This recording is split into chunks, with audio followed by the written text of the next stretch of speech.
And the sons of strangers shall build up thy walls, and their kings shall minister unto thee. For in my wrath I smote thee, but in my favor have I had mercy on thee. Because all the blessings that we're going to get, which is entailing the kingdom of heaven.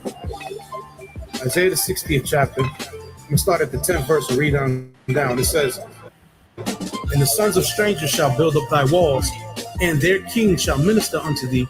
For in my wrath I smote thee, but in my favor have I had mercy on thee. So the sons of strangers, that's talking about the actual strangers, the other nations, shall build up thy walls. We're going to have them in slavery. So they're going to be building the kingdom of heaven, because we're not building nothing. We're not lifting a hand to move nothing. It says, for in my wrath I smote thee, but in my favor have I had mercy on thee. Therefore thy gates shall be open continually, they shall not be shut day nor night, that men may bring unto thee the forces of the Gentiles. That's talking about the actual Gentiles. We're going to take all of their substance, and that their kings may be brought. And the sons of strangers shall build up thy walls, and their kings shall minister unto thee. For in my wrath I smote thee, but in my favor have I had mercy on thee.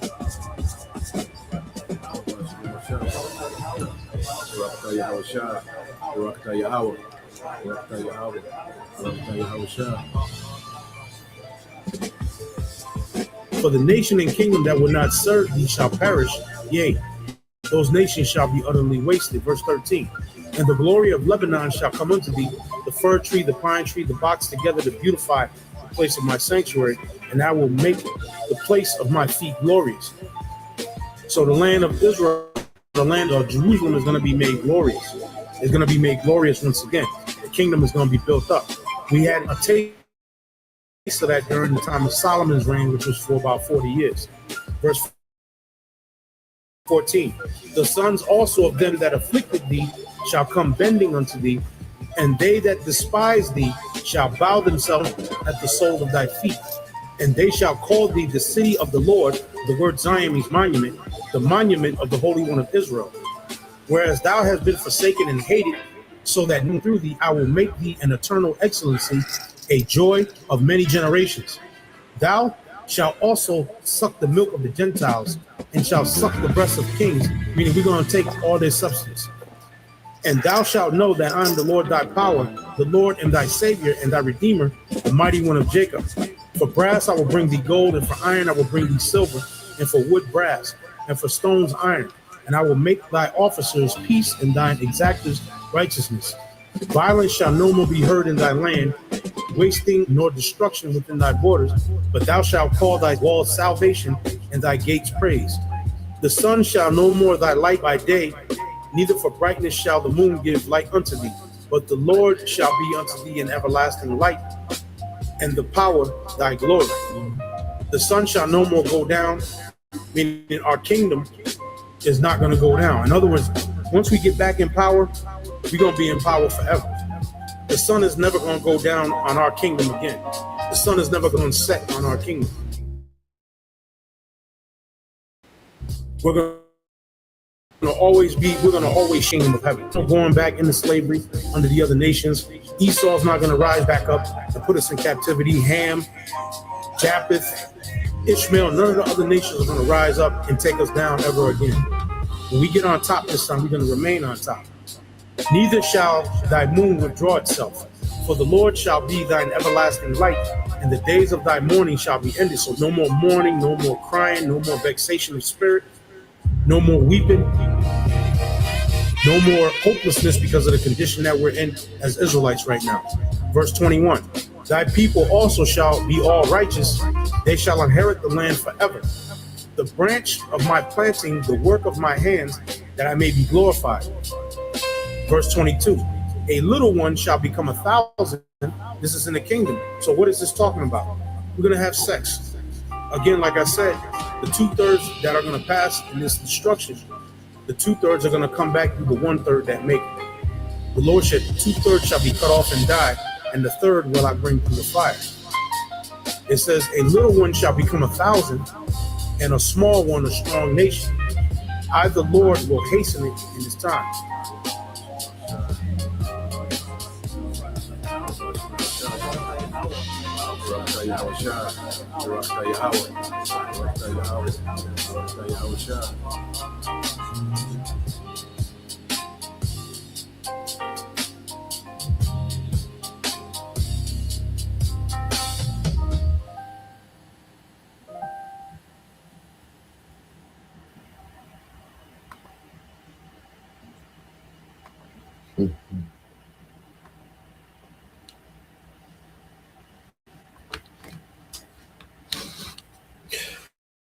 All right. Shalom. First and foremost, I would like to give all praise and glory unto Yahweh Bahasham, Yahweh Shah Bahasham, Makakwadash, and double honors unto the apostles and the elders of GMS who rule well, teach well, being great examples towards younger brothers, and peace and blessings and salutation to the hopeful elect out there pushing his word in truth and in sincerity across the four winds in the name of Yahweh Bashem Al Shai, pushing to get up out of here. Shalom to the hopeful elect, the believers, the listeners whom have came back to the obedience of the scriptures through faith in Yahweh Bashem Al Shai. All right, going into this morning news and prophecy. All right, as we're in the birth pains, okay, of prophecy, man. All right, things are starting to intensify. Okay, things are escalating, as far as, war, as far as the economy, as far as civil unrest. Okay, all these things are beginning, to escalate. All right, and what we know, according to the scriptures, all right, that we're coming into a time like never before, and the recipe, all right, the Lord has all the ingredients, all right, or the recipe for disaster stirring in the pot. Okay, and we're going to go into some things, man. Some things I found interesting. Lord will is informative, to you brothers, all right, you few sisters, man. But we're some beautiful times, man. And the Lord, the timing of it as we coming into, all right, as we've went through the Pesach, okay, which is symbolic of us being delivered and our enemies being defeated. And we're living in it, man. We're living in the build up to the second Exodus, man. Okay. If a brother want to post that real quick, we can start with that, before I go into Luke. But was it Jeremiah 16, 14 and 15, Bible Shah? If a brother want to post that, because we're in the build up to that second Exodus, man, where the Lord is getting ready to deliver his people with great power. You see, the stage is set for the Heavenly Father to show great power in the earth through judgment and through mercy, man. Okay, he's going to deliver us with great power. He's going to judge the earth with great power. Okay, and we're alive to see the Lord begin to do these things real time. Okay, because going back to February of 28, when these devils kicked this war off, okay, which is the beginning of World War, okay, and there's going to be more players that's going to be activated, all right, and join this war, and it's just going to continue to escalate, man. But while that's happening, we have other prophecies that's going to be coming to pass. While this war is escalating and expanding, there's going to be more prophecies that's going to keep coming to pass, all right, and it's going to eventually, the MOTB is going to be made mandatory, man. Okay, so this let's go here. Yep, it's the brother Song for Thought 144. Shalom to you, Akim. On the comment board. All right, helping with the screen. This is Jeremiah 16 and 14. It said, therefore, behold, the days come, said the Lord, Yahweh Bashem Al Shai, that it shall no more be said, the Lord liveth, that brought up the children of Israel out of the land of Egypt. Okay, as we know, as we hold the Pesach, all right, we hold it in the reverence of the deliverance of ancient Israel, of ancient Egypt. The Lord delivering his people, the true Israelites, out of ancient Egypt. you know, and the Lord has us reverencing that in New Egypt, okay, which is America, man. All right. But the Lord has promised that He's going to do that again, all right, with much more glory, with much more power. Okay. Jeremiah 16 and 15. Okay. And it says, but the Lord liveth that brought up the children of Israel from the land of the north, which is here in America, man. Okay. And from all the lands whither he have driven them, and I will bring them again into that land that I gave unto their fathers, man. So the Lord is preparing to take his people home, man. The elect of Israel is getting ready to go home. Okay. And our enemies are going to be conquered and destroyed. Okay. So we're in the build up to that, man. So we follow prophecy. And this is why we follow prophecy, man, because this is what it's leading to, man. We understand the end game. Okay. The end game of our captivity and the beginning of our rulership, man, in righteousness, man. Lord will, we're joint heirs with Yahweh. Okay. So let's go from there. Let's start here in Luke. All right. Then I got quite a few videos, so we'll tap in. But let's go here to the book of Luke, chapter 21. Okay, and I got it in the AMP. Okay. I'm gonna start at verse 9. Luke 21 and 9, it says, when you hear of wars and disturbances, okay, and that's what we're seeing in this war is causing a disruption. And we know that the elites, you know, they manipulate, okay, every war, okay, to forward their agenda. Okay. They done it with World War One and World War Two, but World War Three, okay, is gonna be a major backfire, okay, for the elites, man. Okay. And the most high got them on the timer to where they gotta come on with it.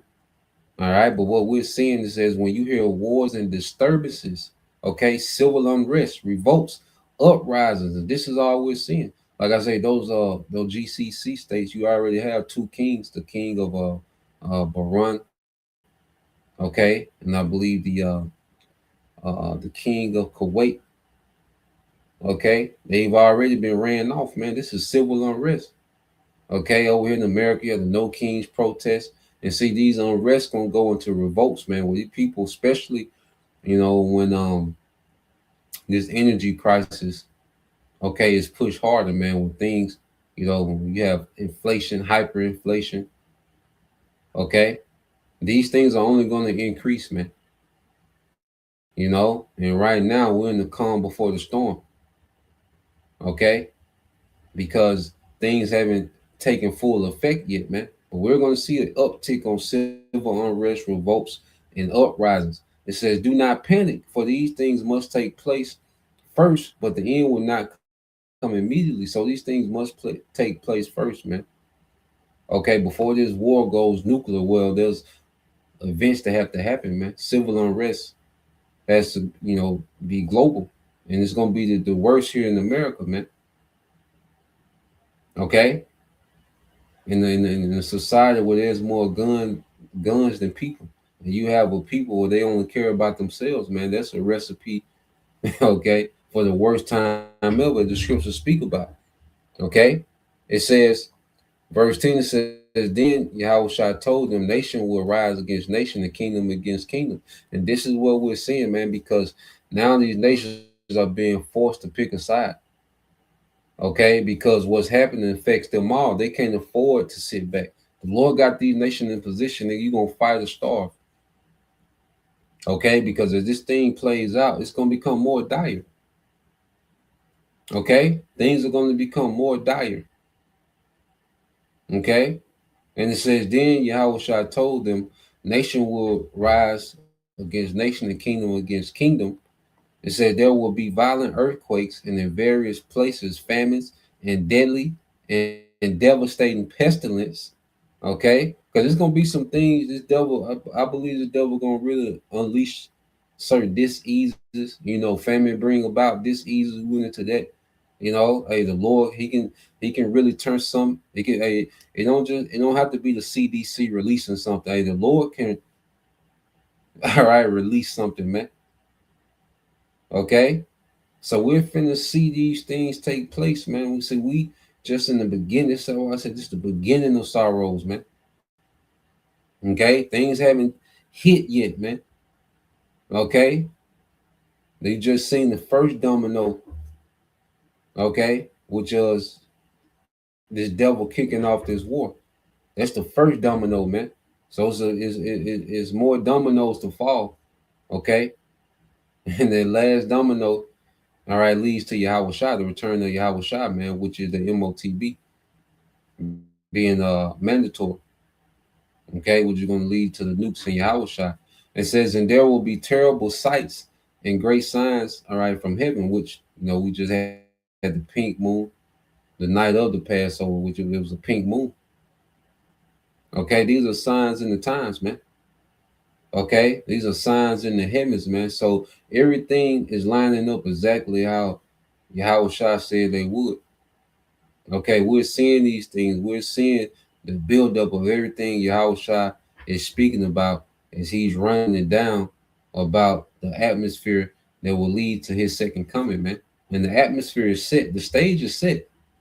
Okay, now it's just waiting. And now it's just having patience as these things escalate. But the stage is set. Okay, and it says, but before all these things, okay, well, I'm gonna jump down.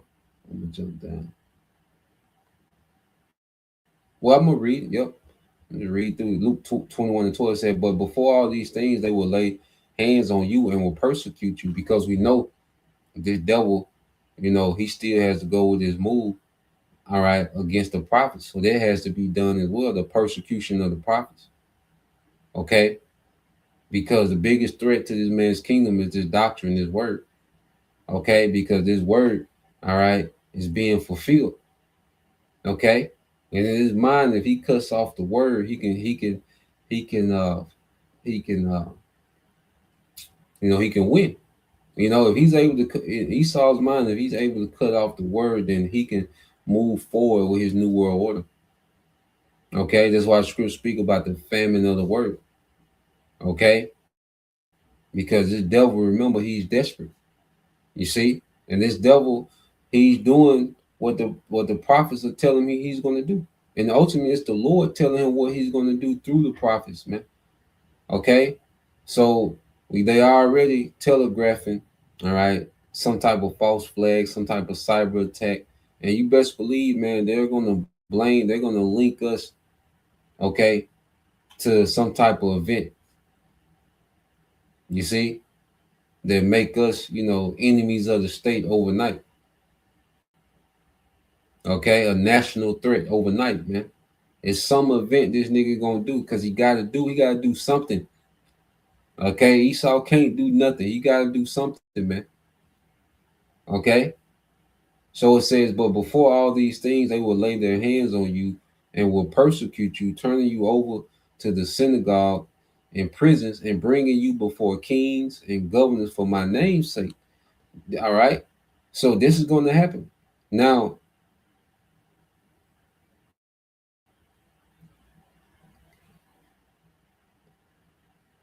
let's read down.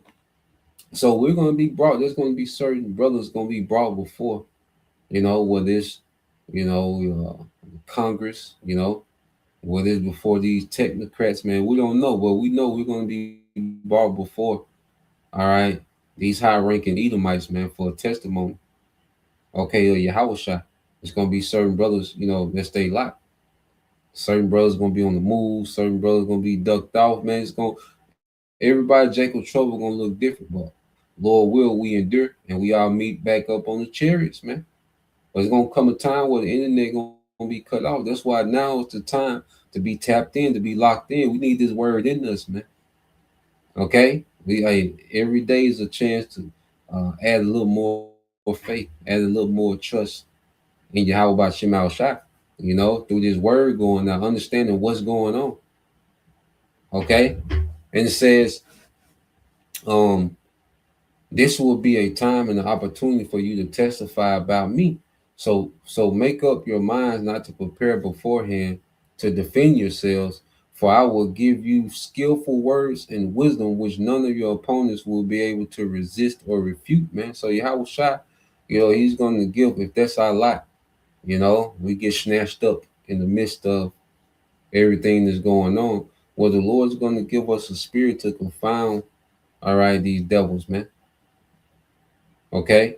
We don't even have to think or meditate, all right, or try to have some, prepared to say. No, the Lord say He gonna give us a mouth of speaking in time if we're in that lot, man. You see, and it says, but you will be betrayed and handed over even by parents and brothers and relatives and friends, and they will put some of you to death, and that's a part of it as well. Martyrs, man. Okay, you're gonna have believers you're gonna have those of the church. Okay, the body of Yahushua. Okay, there's gonna be martyrs, man. Okay, but we understand that death is not the end of the story. Okay, for the elect, man. Okay, death is nothing but a quick rest. All right, those that die in your house are gonna be right back, man. Okay, but there's a part of it, you see, and that's a cost we have to count. Okay, and it says, and you will be continually hated by everyone because of your association with my name. Because this devil, he's gonna demonize the name of Yahweh, man. Like I say, he's gonna link us to something, and he's gonna keep pushing propaganda. He's gonna keep doing little things, man. It has to happen. All right. But the scriptures, Yahweh said, rejoice when they count your name for evil, for his sake. Okay. So for the sake of Yahweh, man, and we're accounting for evil, man, that's the Lord saying, rejoice, because great is your reward in heaven. Okay. It says, let's go here. It says, but not a hair on your head will perish. It says, by your patience, endurance, and power by the Holy Spirit, you will gain your souls. Okay, so you're gonna have those that are going to be, beheaded for the testimony of Yahweh, and you have those that's not a head on their head going to perish, man. Either way, it's a win for the elect. Okay, they're different ends of the spectrum, but it's a win for the elect. You're gonna win. You're gonna win, and those that our martyrs are going to be on the chariots first, man. Okay. Now jumping down real quick. All right, verse 25, it says there will be signs of testing miracles in the sun and the moon and stars. All right, and on the earth there will be distress and anguish amongst nations, and perplexity and roaring and tossing of the sea and in the waves, man. Okay. So we're getting ready to see anguish in the earth, man. All right, it's gonna be a real press, man. When these devils, when this energy and this food, okay, really hit, this energy and this food crisis really hit. Okay, when these devils really, start turning off the pumps. Okay, because it's gonna go from prices rising to no, then nigga turn the pumps off. Okay, when you have the movement of goods come to a complete halt. Okay. We're coming into a time of distress and anguish, man. All right. It says in perplexity and ruin. All right. And perplexity is when someone is perplexed, man, that means they don't know, they don't have any idea what to do next. They're just completely confounded and overwhelmed. And that's going to be the majority of the earth, man, especially in America. All right. And it says people fainting for fear of expectation and of dreadful things coming on the world, for the very powers of heavens will be shaken.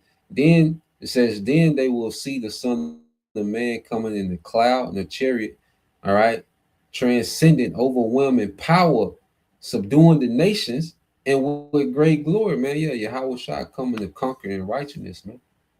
Because all this is a build up to Yahweh Shah, man. Everything that we're going through, man, we're going through these birth pains, these moves that's being made in this war. Okay, we're going to the AI, all the things that this devil has going on. It's leading to Yahweh Shah, man.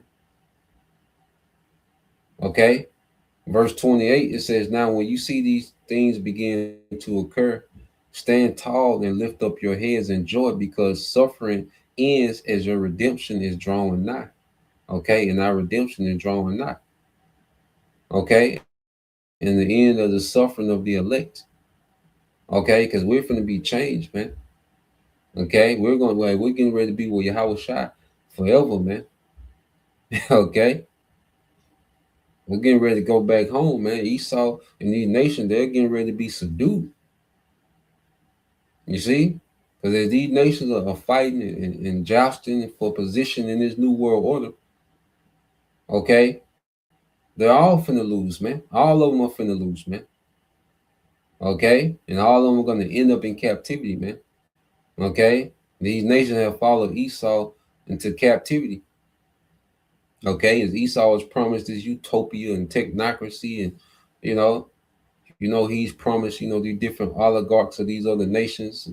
He done painted this picture of them being gods and people going them, and no, nigga, all y'all going to captivity, man. Okay, all you heathens, you oligarchs, you elites of all you nations are going into captivity with the people you thought you was finna enslave, man. All right, it's the poetic justice for your ass, man. Okay, and you don't follow Esau into this mighty trap. All right, so let's go here. I want to get this video first. Now, this video breaks it down, and we're gonna go into dealing with this whole oil, and just go into how things work a little bit, man. It's good to have a base understanding how particular thing work. Okay, so when we hear things, it's like, oh, this nigga, because you can pick up a lie immediately when you understand how things work. Because we're in a time where people are just saying different things, don't know what the hell they're talking about. It's a lot of disinformation, a lot of misinformation, a lot of people that don't know what the hell they're talking about, trying to be deep and be expert. Nigga, you don't know. Okay, so let's go into these things. He made some good points in this video. All right, and let me see. Yeah, we'll follow up with this video with a little more information, all right, on how things flow as far as this energy. So let's play this. The Iran war was supposed to blow up the world economy. The war in Iran has sent the price of oil and natural gas soaring, putting pressure on just about everyone. Ship traffic has slowed to just a dribble, and the longer it stays disrupted, the more pressure builds across the entire global energy system. But it's been a month of really severe fighting and a near total shutoff of oil and gas out of the Middle East, and most of the world seems basically fine. Like, you look at your window and what you see is not Mad Max. What you see is more a normal variety bad economy. Attacking at least 3 ships moving through the Strait of Hormuz. And that translates to prices at the gas pump, now at levels not seen since the start of the war in Ukraine 4 years ago. So what's going on here?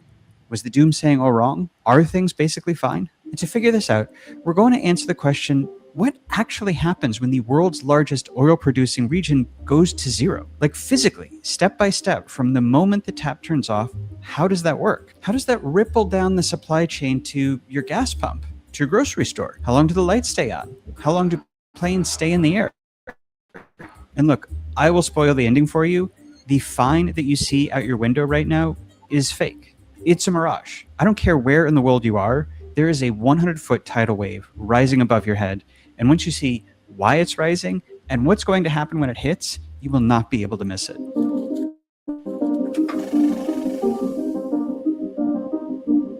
The thing we are talking about has a name, an oil shock. And we are right now in the biggest oil shock in history. Think of it like a bomb that's exploded very far away. We see the flash, but the shock wave hasn't reached us yet. Today, we're going to answer what happens when that shock wave hits, what it's going to do, what will change, how it's going to play out, which also means asking why it's taking so long to reach us, where we're in this weird lull right now. As promised, though, we're going to start by tracing what actually happens when the oil spigot goes from on to off. And the first thing you need to know is something that seems simple, seems obvious, but it turns out to be really, really important. This is an oil tanker. And the thing to know about an oil tanker is that it's really, really big. 4 soccer fields long, carries 2 or 3 million barrels of oil, and it weighs more than a skyscraper, all of which makes it slow, 10 or 15 knots. That is, no joke, the speed of a bicycle. Our global energy supply lines move at the speed of a Schwinn. And let me show you on this globe why that's important. If you biked all day, how much of this globe do you think you could cross? Like maybe the width of the point of this pen, right? Maybe. You worked really hard. Okay. Now imagine hopping on your 12 speed starting in Dubai. Where's Dubai? Here we go. Starting in Dubai. And now imagine that you have to bike out of Dubai all the way down here, down the coast of Africa, down, across the Cape of Good Hope, back up the other coast of Africa, all the way across the Atlantic, through the Caribbean, before finally arriving at the deepwater oil port in Louisiana. That would take forever on a bike, right? Which, remember, is the speed that these oil tankers go. Like, that is how our oil travels, as if it were on a bike. And maybe you see where I'm going with this. This is a map of global oil flows put together by JP Morgan. Don't worry about all this text. We'll explain it in a minute. These red lines show the oil coming out of the Middle East, going out to the rest of the world. This is the stuff that's been cut off. Here it is back in December before the war. There it goes. The oil is flowing. But remember, it moves at the speed of a bunch of bicycles. So now it's January, and the oil is just finally reaching parts of Asia and Europe. And we're into February before it hits the US, and then it hits refineries in South Korea that then sends it on down these pink lines to Australia and New Zealand.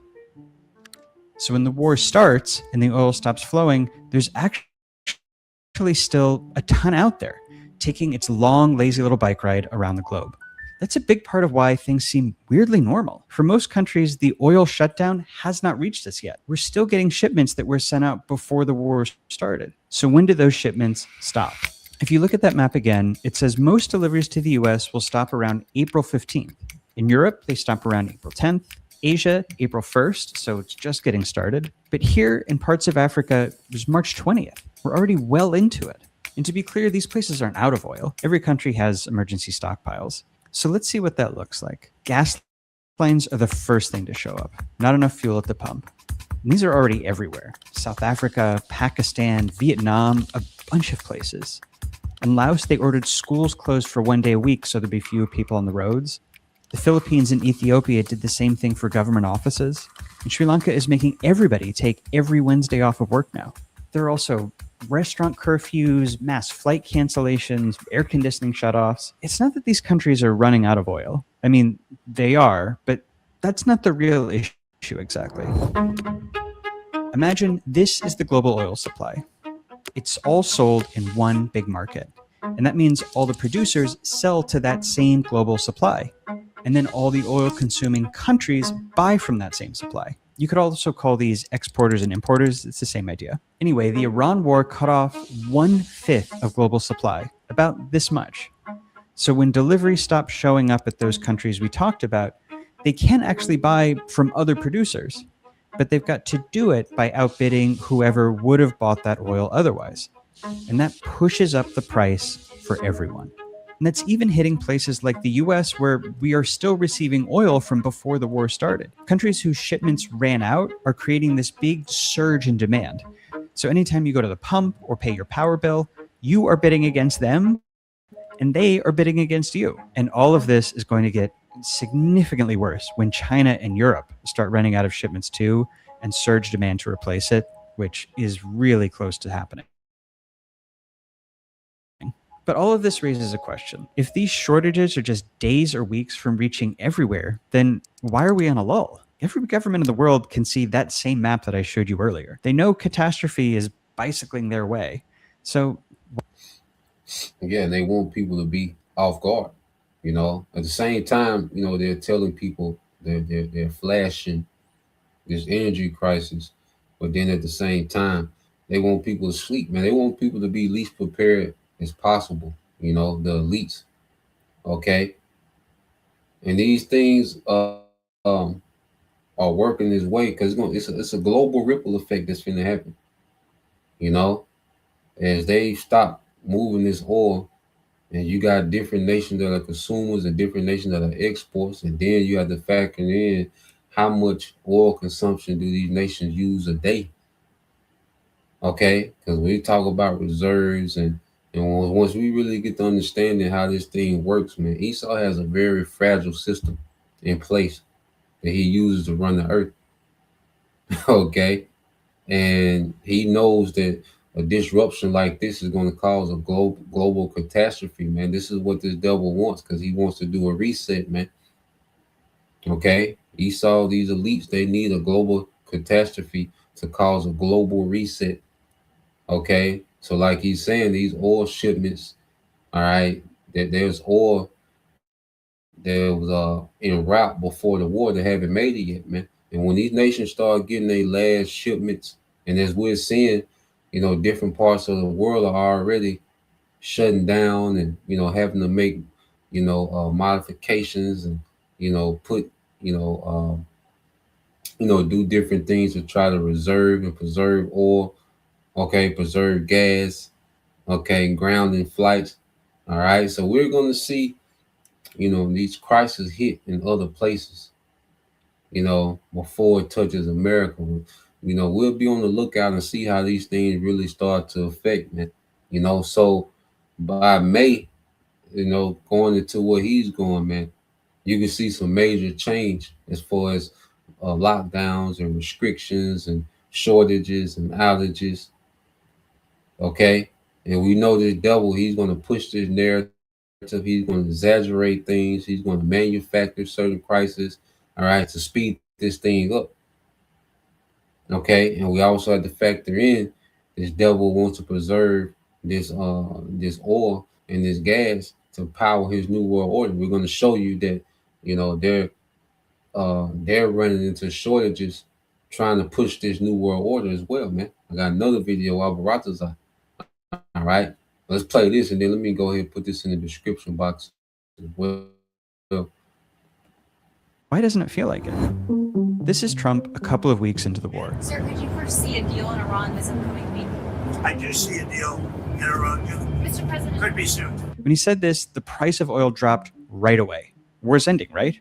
Everything back to normal?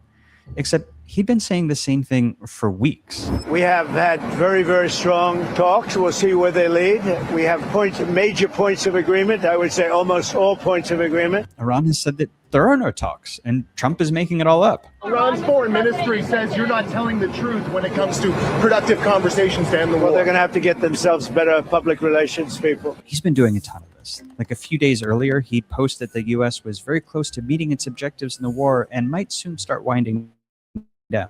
So why does he keep doing this? Well, to understand, go back to that graphic of the global oil market. We left something out before. A lot of oil gets bought up by speculators who sell it secondhand. This all takes place through something called an oil future. It sounds scummy, but it actually serves a pretty useful function in stabilizing prices. It doesn't matter how it works. The point is, those speculators set their price by what they think oil will cost in the future. Which means if Trump comes along and says, peace in our time, speculators conclude prices will drop and sell their oil futures for cheap, which helps to balance the price rise in the regular market. That's part of the lull. Even though Econ 101 says oil prices should be going up way more than they have, like crisis level $6, $7 a gallon territory, all of this market manipulation is tamping those prices down. But that sounds good, right? Except that it means that the global economy is consuming oil and gas as if they were still priced and flowing normally. It's like if your city were running out of water and everybody in town decided to take 2 showers a day. And there's another thing propping up this weird artificial lull that we're in.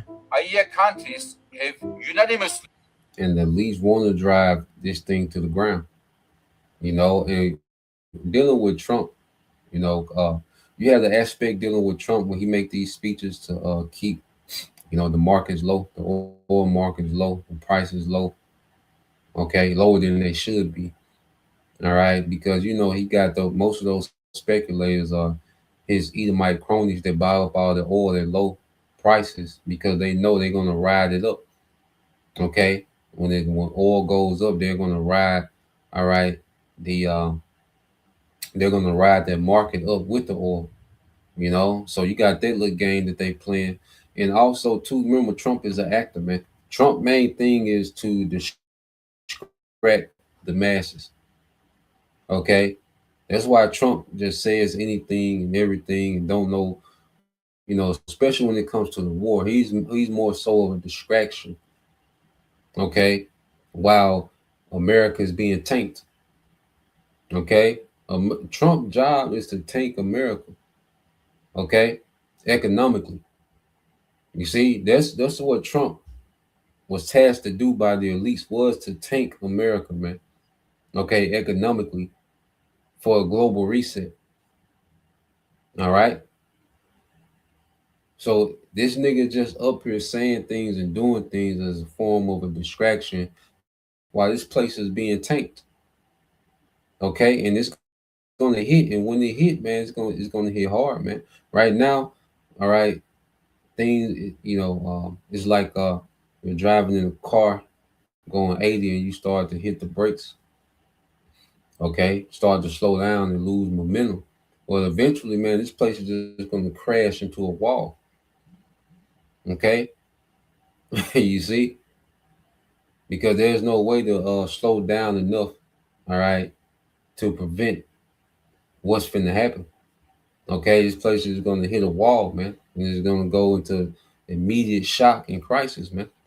Okay, let's play a little bit more of this. They decided to launch the largest ever release of emergency oil stocks in our agency's history. Remember earlier when I said that all countries keep oil stockpiles? Well, a bunch of those countries got together recently and agreed to sell off 400 million barrels from their reserves. That's like if 200 of those oil super tankers suddenly materialized out of the Bermuda Triangle all at once. And then on top of that, the US also agreed to allow Russia, and this is kind of hard to believe, Iran, to sell off some of their sanctioned oil.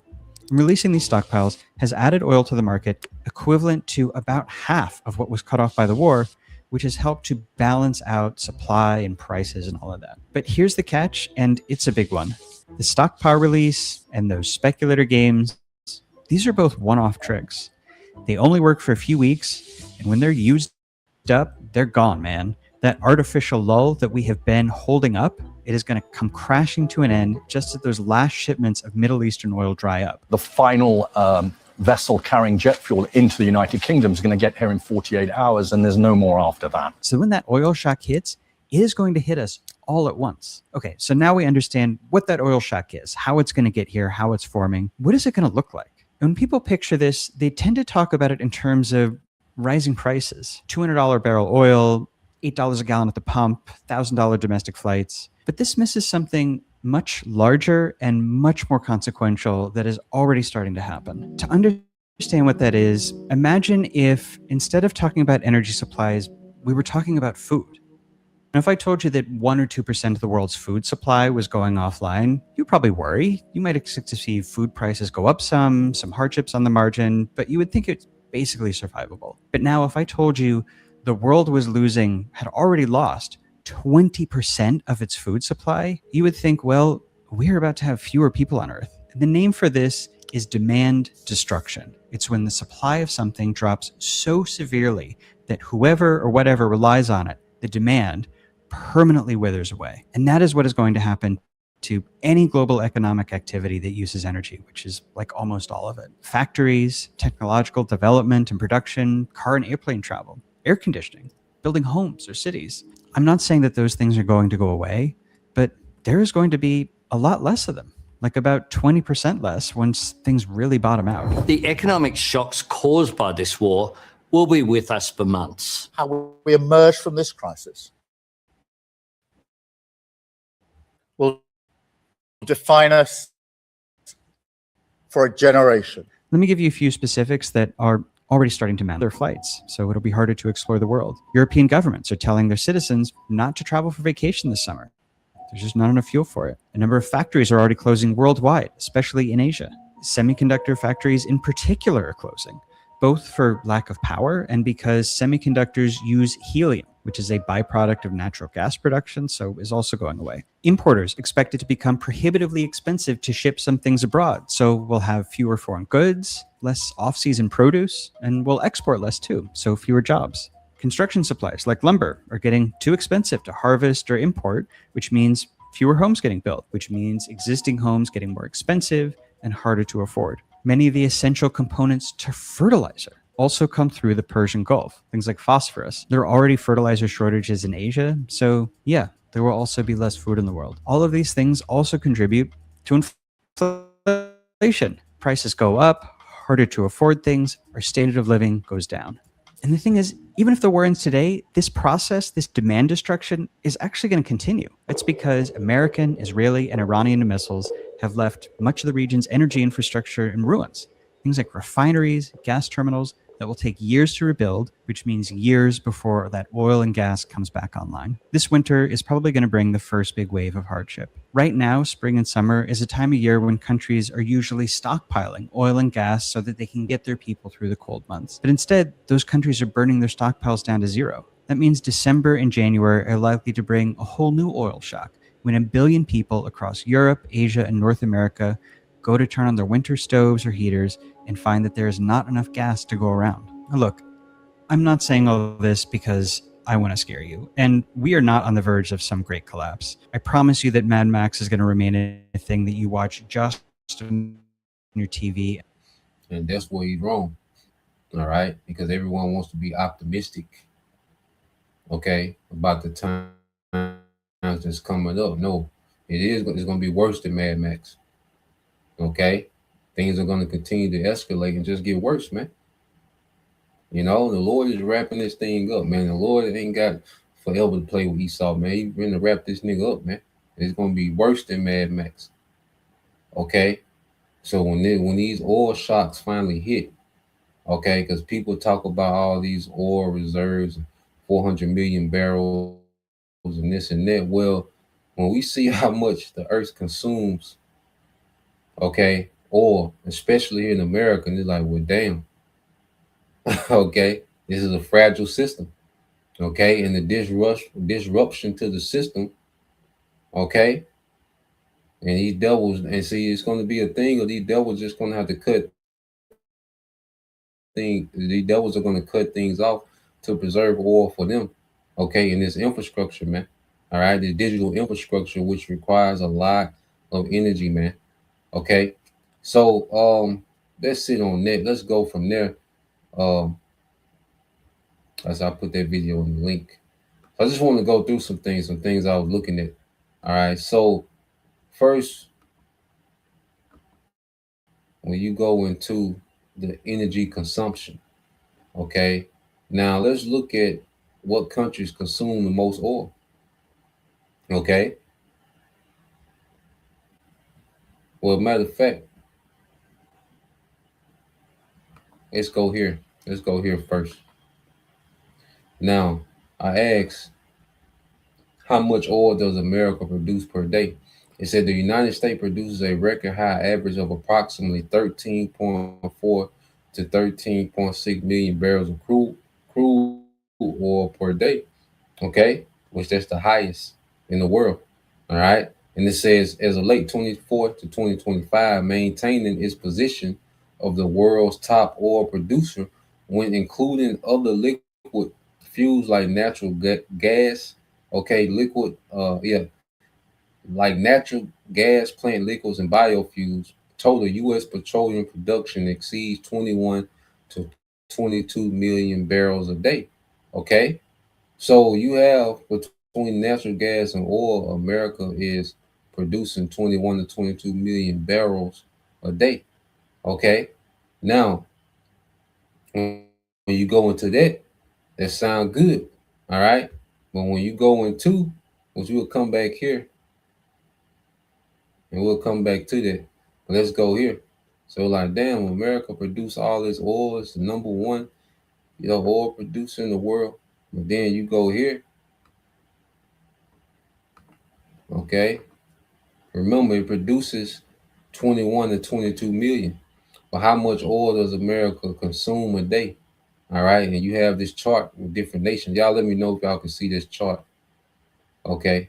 It shows the nations that consume the most oil. Let me know if y'all can see this chart clear. All right.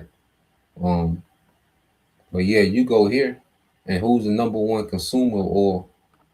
Okay, who's the number one consumer? America, 19 million barrels per day. Remember, American reserves are 400 million barrels.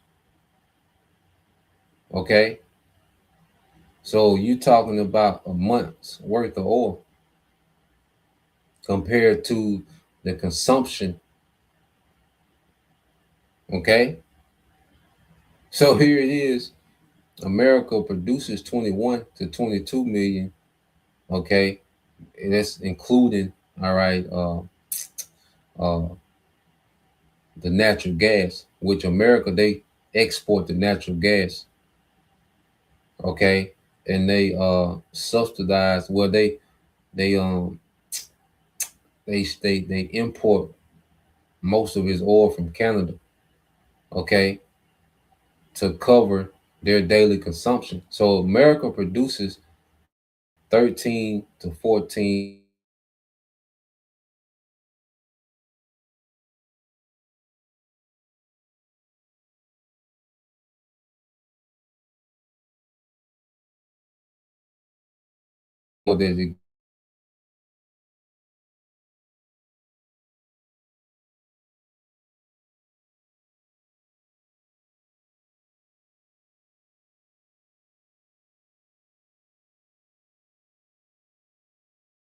overhead is $80,000. Okay, so they're living check to check, even though it sounds good on paper. You make $1 million a year, but ultimately they're living check to check. So American energy is basically check to check because it's high, and that's why America, all right, wants. That's why America is all about the control of the global oil market. Like this thing with Iran, they wanted full control of the global oil market. Okay, because they use so much. America uses so much oil. It's the number one oil consumer in the world. Okay, China, which is way bigger and has way more people, is the second. Okay, 16.4. India is third, 5.6. But you go to countries like Iran and Russia, which are major oil producers, you know, Russia only using 3.8. Iran is using 2 million barrels a day. Okay, so America is sucking up all the energy of the earth, man. That's why these niggas be everywhere stealing as much oil as they can, because these niggas suck up all the energy of the earth, man. Okay, you see, and I leave this link too. You know, brothers want to tap into that. Let me put this up here.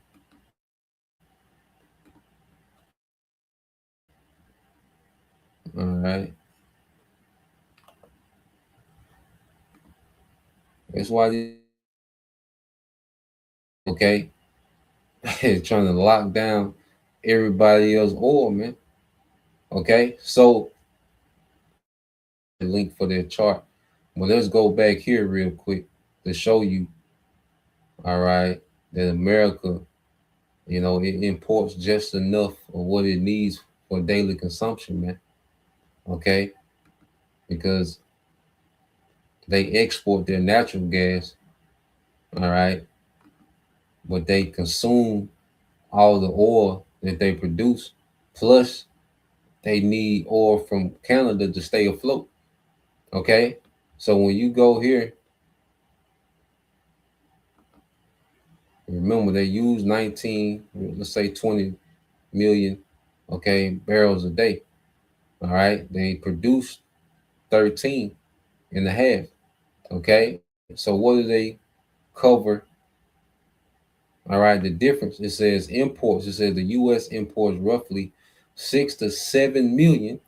Okay, so you add that 7 million to their 13 and a half, they put them over 20, which is their daily consumption. So the U.S. imports roughly 6-7 million barrels of crude oil per day, mostly from Canada. Okay, so Canada keeps them afloat with their daily consumption, and then they're able to export and make money off their natural gas. Okay. So that's how America, energy is flowing. You see, if that makes sense, you know.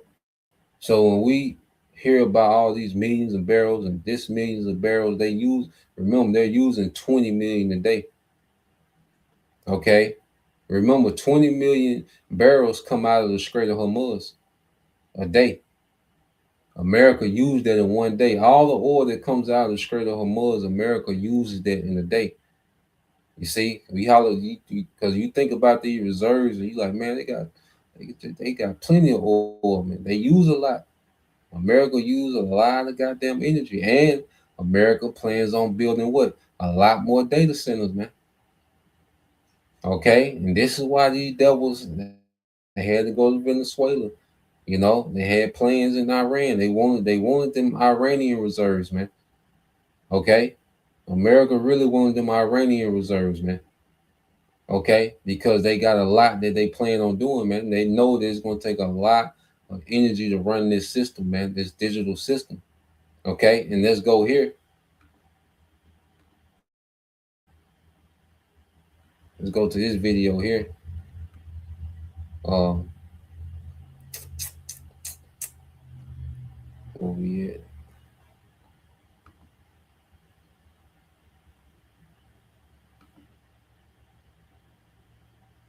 Okay, let's play this. To modern standards. What is because America's not going to go in and build up Venezuela's oil infrastructure. That'll cost tens of billions of dollars. It'll take many years before America can really bring the Venezuela oil industry up to modern standards. What it's doing is cutting off access to China. That's entire goal, right? So it's not to claim the oil and it's not to benefit U.S. oil companies. It's just to spite China. That's all it is. Well, no, I agree. I think. So what America did with Venezuela, they cut China off, from Venezuelan oil. Okay, because what we're seeing in these nations, all right, they beginning to fight their way into this new world order. And see, resources are limited. See, now it's about resources. As you have a change, okay, of they're going from this old world to a new world. Okay, these nations want to posture themselves with strength, and resources is a major part of AI.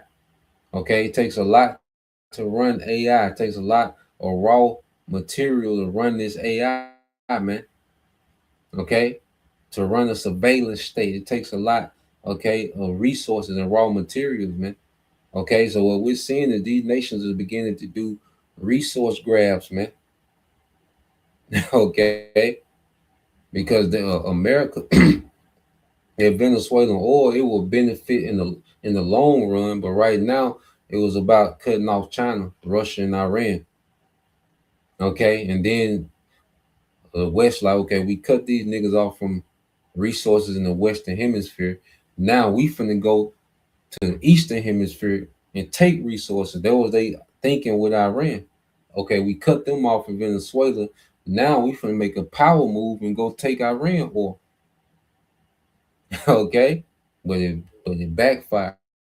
All right, and now we in a position to where, hey, these devils just gonna have to come on with their move, man. Okay, so let's play this.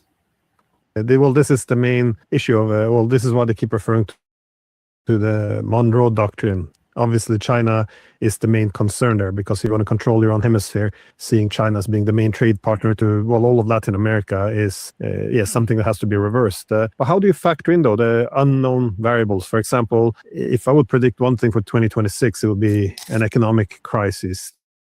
That is for the United States. And again, once economic crisis kicks in, you have it manifests itself in political, social instability. The rationality of states tend to wither away when things at home go poorly, and they will seek quick fixes and easy solutions, and like these tariff policies, or allow economic conflicts to elevate into war. So how do you see economic crisis playing into 2026, especially the Right. U.S.-China rivalry? Right. So the American economy has some major weaknesses, and you're right that it's possible that America faces a great financial crisis this year. So let's go over some of the major problem areas of the American economy. The first is artificial intelligence, where right now most American GDP is driven by investment in AI. So just building data centers, which consume a lot of water and electricity in local communities. And what's a problem is that these data centers cost tens of billions of dollars. And it's really unclear how these data centers will make money, because right now, how most people make how most people use AI is to generate videos and to like cheat in school, right? To get ChatGPT to write their essays. It's unclear how this will be beneficial to the economy. And if it's possible for AI to be profitable, this will cause millions of jobs to be lost. So it seems as though the AI bubble is about to burst. The problem, though, is that right now the U.S. economy doesn't make any sense, right? So there's Michael Burry, who is very famous for predicting that in 2008 the subprime market, the CDO market, would collapse, and he took out billions of dollars.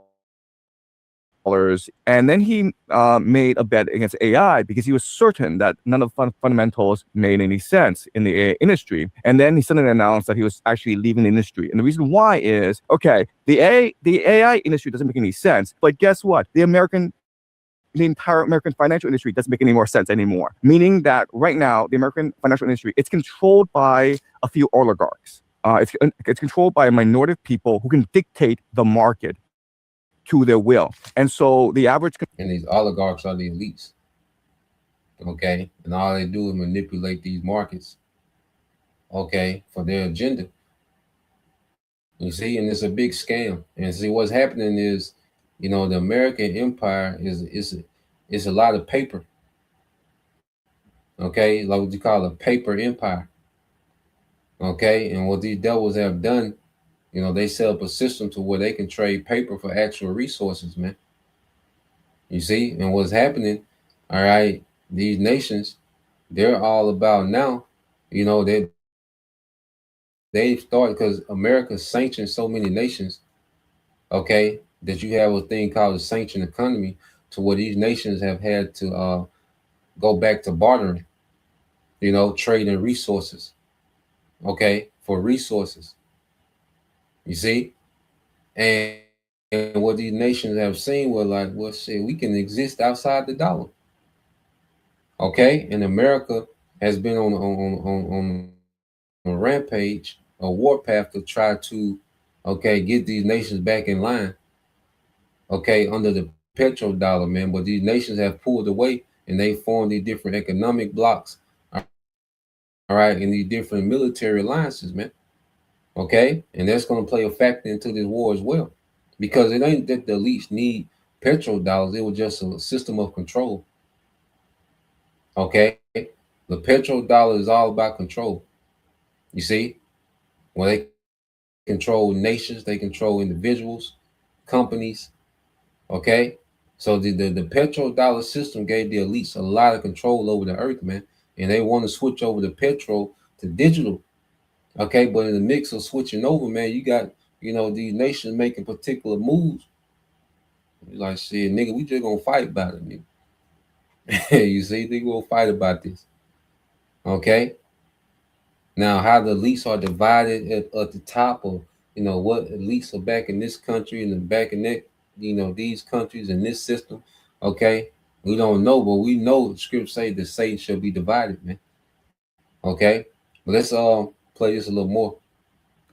So the average investor, market fundamentals no longer apply to what's happening. So yes, in theory, the AR market could collapse.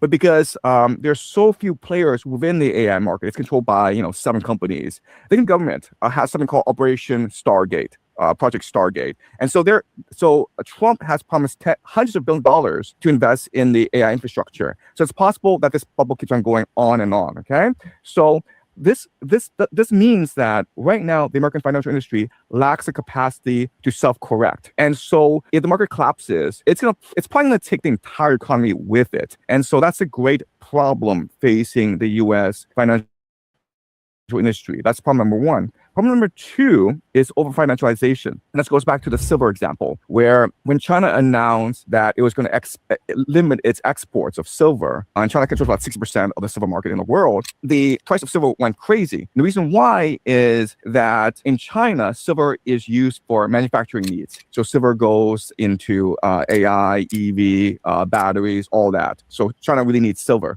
But in the United States, silver is used for speculation. So silver is really it's only paper silver. And a lot of these companies like JP Morgan, they're over leveraged 300 to 1. So every 1 ounce of silver that they have, they promise 300 on paper. What type of scam is that? For every 1 ounce of silver that they have, they promise 300 ounces on paper. And that's the scheme. That's the banker's scheme, man. You see, they're able to, all right, just create wealth on paper that don't exist. Okay? And that's why when this thing collapsed, man, everybody's just going to be stuck holding paper, man. Over here in America, man, when this thing collapsed, everybody's just going to be stuck holding paper, man. Okay? Because it's just a big scheme, man. They be that you know, it's just what a big scheme that this nigga is running, man. Okay? And is the collapse gonna hurt so much in America, man? And Esau just gonna leave everybody holding paper while he got the resources, man. That was the whole thing of this US dollar, was to extrapolate, all right, resources from the earth. Okay? From individuals, from nations. Okay? And this devil, he thinks that he wants to collapse this thing, leaving everybody holding the paper. But these nations, hey, they didn't start. Nah, we finna start getting resources. We finna start locking down resources. Okay, so let's play a little more. And so it's a great bubble that's gonna burst. You know, like what we saw in silver was almost like a small bank run. But it's not just silver; it's almost all these commodities where these commodities aren't used for manufacturing needs; they're used for speculation. And so the American financial industry is this great Ponzi scheme that's about to explode at any point. And the third great weakness of the U.S. economy, of course, is cryptocurrency.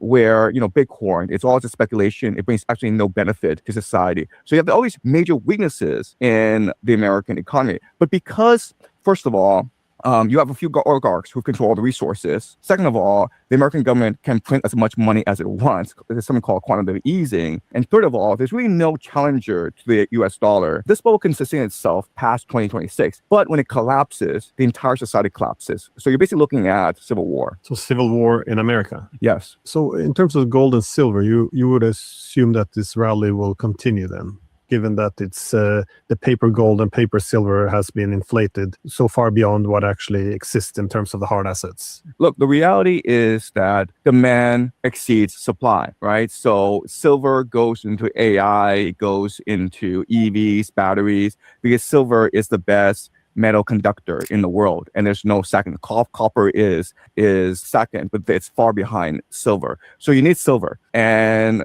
the world cannot produce enough silver, and this has been true for the past 5 years. And China and the United States are investing heavily into AI. So right now there's a major fight for access to silver, and this goes back again to Venezuela, where Latin America and South America actually are the world's greatest producers of silver. So whoever controls Latin America and South America basically has control over the AI future. Well, and see, it shows you that the devil doesn't even have. He said the earth doesn't produce enough silver for what they want to do.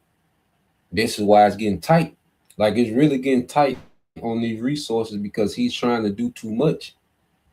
Okay, Esau is trying to do too much, man.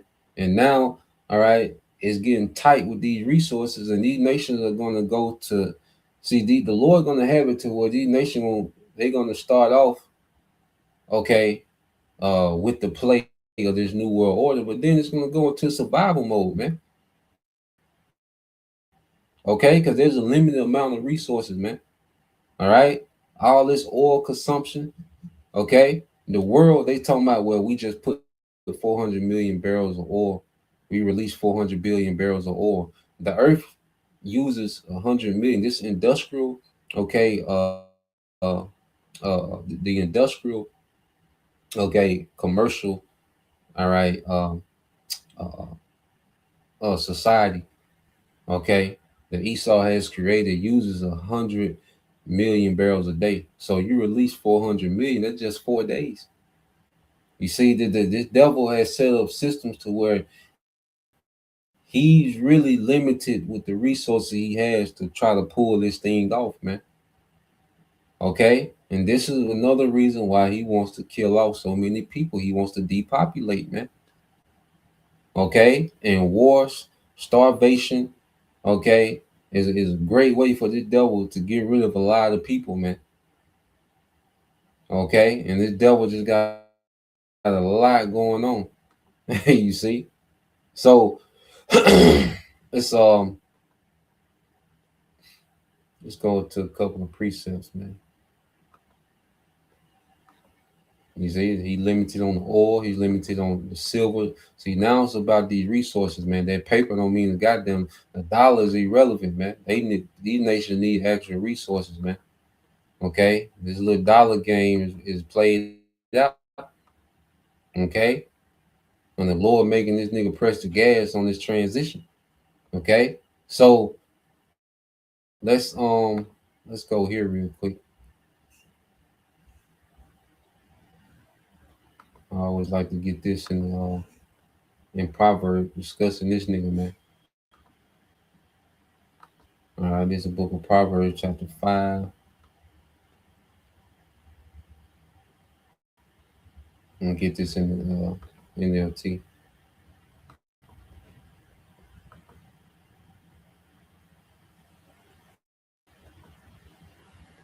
And say when that collapse hit in America, man, it's gonna hit. You know, this Proverbs 5 and 21. Yeah, it said, for the Lord sees clearly what a man does, examining every path he takes. An evil man is held captive by his own sins. They are ropes that catch him in hold. Go self-control. This nigga always doing too much. Okay, he has no self-control, man. He doesn't have any restraint. All right, and this man has believed his own hype so much that he thinks that he can do things that can't be done. He thinks he can pull off things that can't be done. Okay, that's how much the devil believes his own hype. Okay, it said he will die for lack of self-control. He will be lost because of his great foolishness, man. And this whole new world order is nothing but great foolishness, man. Okay. You see, and this man is held captive by his ambition to try to pull it off, man. Okay, and it's gonna have this man looking silly on every side. He's already looking silly militarily, man. Okay, he's already looking silly as hell militarily, man. Now he just finna look silly all the way around, man, because he doesn't even have the ability to pull this off, man. This is a dumb idea, but he's hard to keep going forward. Okay, this nigga's hard to keep going forward, man. All right, and what we're gonna see is a last ditch effort of this nigga to set up this new world order, man. Okay.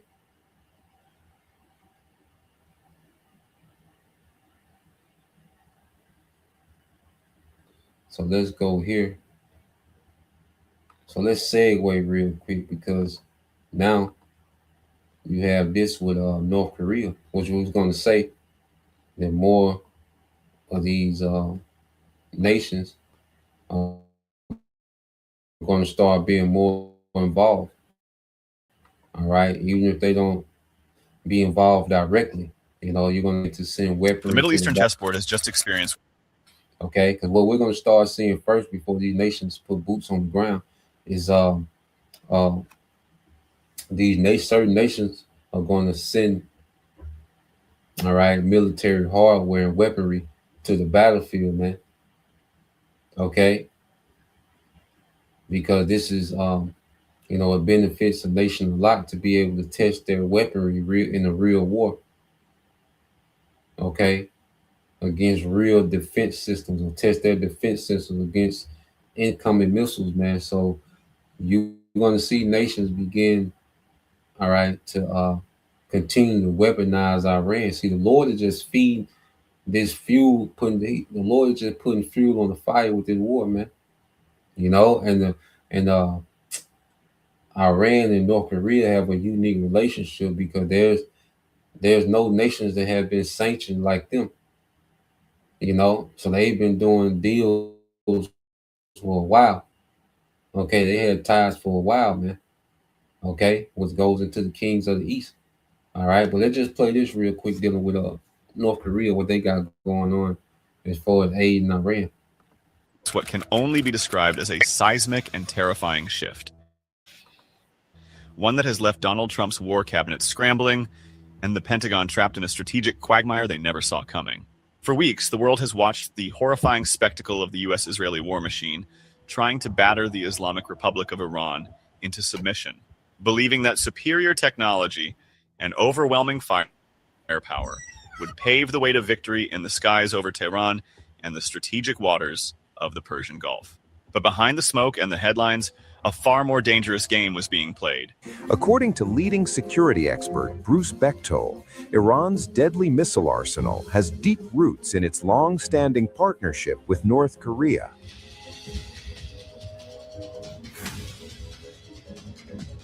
Guess who has stepped in to support Iran? It's Kim Jong-un. According to local reports, the North Korean dictator has said that if Iran were to request military assistance, his country would be prepared to provide. Base 44 super agents. Careful, there's no going back. No setup. Just say hello. Every tool you already use, plugged in in a click. And away it goes. Missiles against Israel. Intelligence agencies in South Korea and military analysts across the globe are now sounding the alarm. North Korea has secretly entered the war. It is no longer just about the decades-old pipeline of missile components or shared technical know-how. According to a flurry of reports from South Korea's National Intelligence Service, and corroborated by whispers from Western intelligence, Pyongyang has used a covert network of oil tankers masquerading as commercial vessels to ship not just standard ballistic missiles, but a stockpile of genuine intercontinental ballistic missiles, ICBMs, to Iran, including the fearsome Hwasong-18 solid-fuel ICBMs. Rumors are now circulating that these deliveries, estimated by some analysts to be as many as 500 missiles, are the real, hidden reason why Tehran has so brazenly refused Trump's ultimatum to reopen the Strait of Hormuz. Iran knows something the White House tried to hide. And that secret nuclear-armed North Korean technicians and military advisors have also landed in Tehran, tasked with advising their Iranian counterparts on how to respond with nuclear-tipped warheads if Israel dares to cross the nuclear threshold. The war in Iran is no longer a regional conflict. It is a global axis of resistance counteroffensive, and Kim Jong-un is now the wild card holding the detonator. The implications are nothing short of apocalyptic.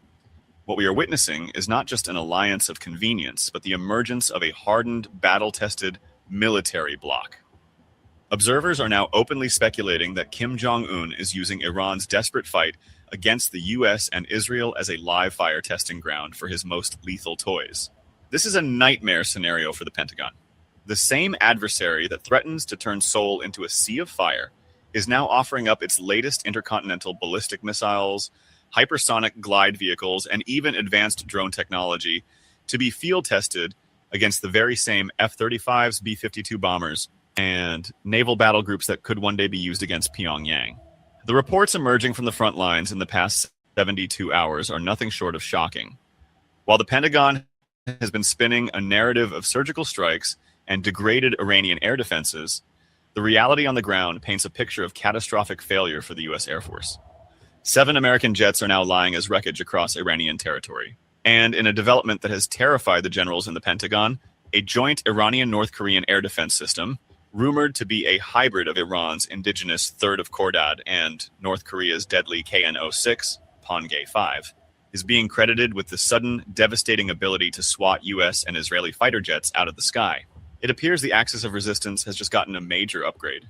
So, if you are tired of the mainstream media covering up... So, yeah, man. All right, so there's rumors that North Korea has given Iran ICBMs, man. Okay? Intercontinental ballistic missiles, man. You see? So this is nothing but escalation, man. All right? There are rumors that Korean nuclear technicians are in Iran operating. Okay? So we're going to see these nations trickle in, okay, into this war, all right, in different capacities, man. Okay? They're not just going to start fighting, directly. No, they're going to start to trickle into this thing. They're going to come through the back door and trickle into this war, man. So this is escalating while the economic crisis is looming, okay? The energy crisis is looming, okay? The food shortages are going to loom, okay? And these things are just going to hit all at once, all right? All right, and let's go here because we'll end it here. We got one more video I want to get, okay? We got to get these small hats, all right? Belt to ass continues, okay? BTA, IDF, man, all right? We gotta hear something about that, man, okay?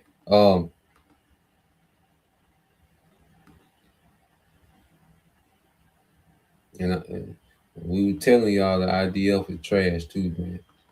Okay. Well, let's play a little bit of this. All right, what's happening?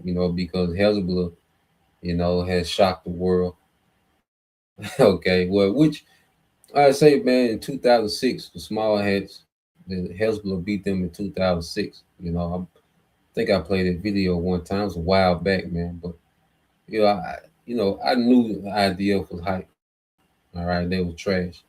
Okay, so yeah, let's deal with what's going on the ground. All right, get a little boots on the ground commentary of what's happening. All right, with the IDF, man, because they started all this shit, but you don't hear nothing from these niggas, man. Okay, BB don't address nothing. Trump out here being a goddamn clown. Okay, looking crazy as hell. Him and Pete Hegseth and Rubio. All right, and BB started this shit. You don't hear from these niggas, man. Okay, because they got their hands full over here, man. So let's play this. Opinion. I'm probably going to get in trouble for just doing journalism, but it really, in my professional opinion, if I may say so, Hezbollah right now, they're about that.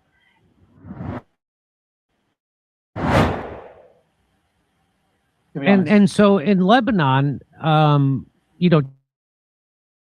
China has made it. Think that has any heft behind it?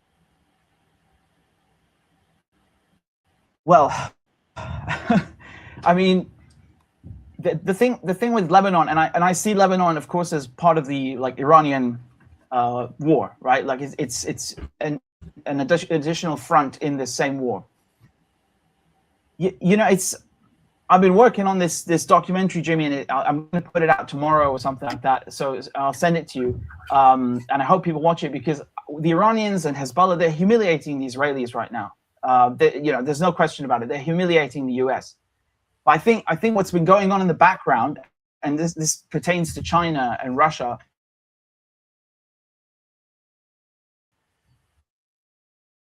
is that the Americans have been background quietly leaking out or attempting to take out China's oil Ukraine war.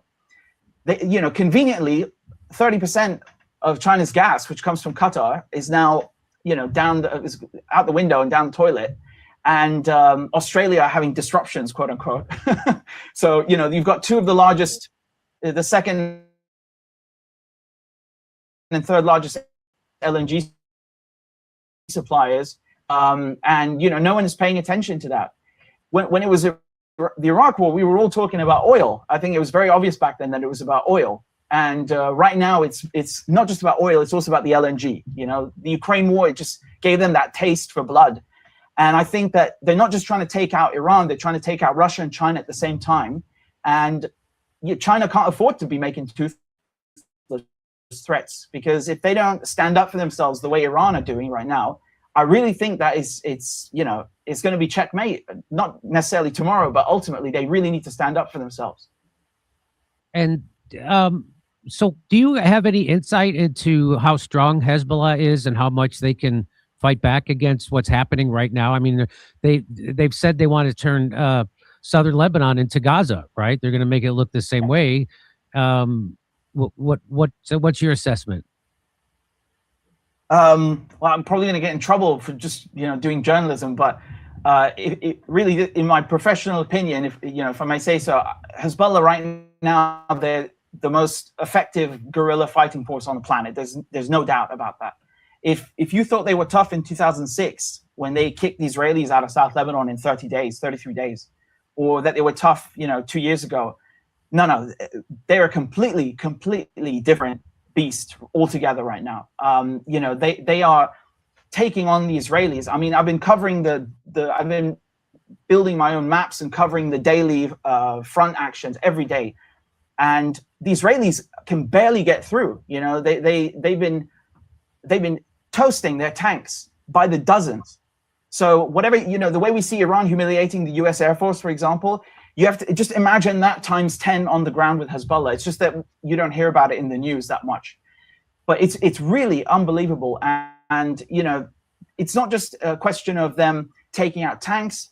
They're just stopping the advance, period. And I was watching in French news, for example, they were going and interviewing Israeli soldiers. And that's, again, something you wouldn't hear in the English media. But they are, they're tapped out, completely tapped out.